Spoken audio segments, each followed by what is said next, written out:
Hello, good afternoon mga kasuking kasari. So, usapang GCash muna tayo ngayon mga kasuki.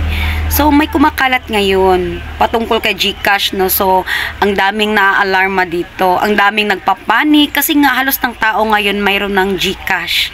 So, kasi mayroong nagpapaspread. Ewan ko lang kung ito ay reliable source ba or fake news o hindi natin alam. Basta halos kadalasan ng mga tao ngayon nagpapanik dahil dito na kumakalat na itong si Hoshi Miyuki.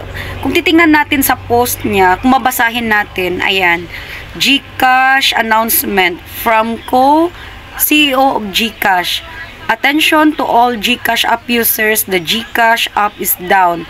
Please cash out now your all balance in GCash app because in February 10th, the GCash app is automatically removed in all app stores.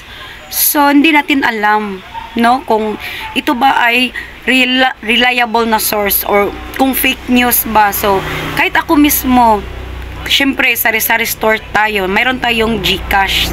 Hindi natin yung maiwasan na magpanic, syempre, tanongin din kung ito ba ay totoo, ito ba ay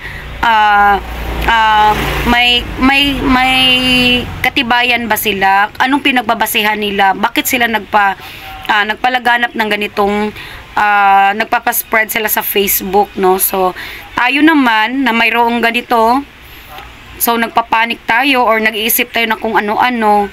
Pero, kung isipin natin, yung GCash, napakalaking kumpanya po yan, no? So, hindi po basta-basta na ganun-ganun na lang na tatanggalin na or i-remove na nila yung apps. Kasi, paano kakalabahan nila yung lahat ng mga user ng GCash? So, malaking company, mayroong GCash.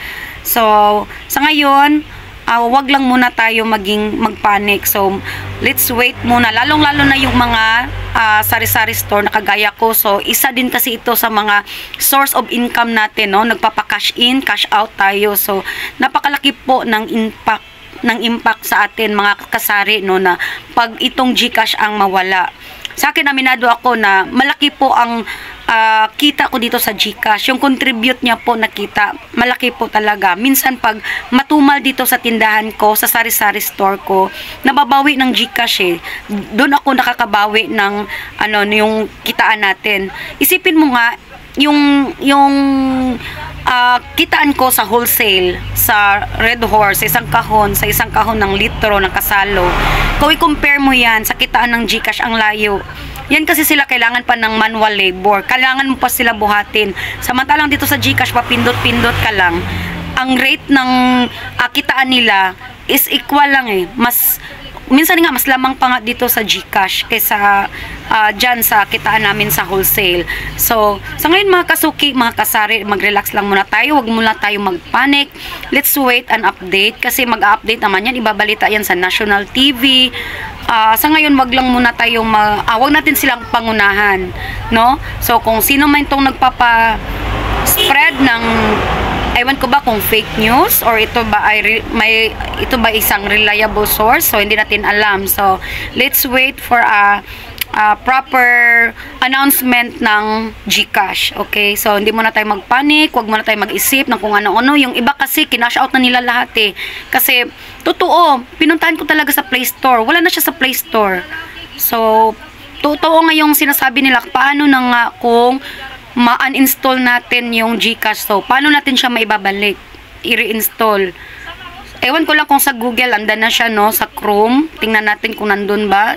Ang iba kasi sasabi na lumipat lang daw siya sa Chrome. So, hindi ko pa na-check.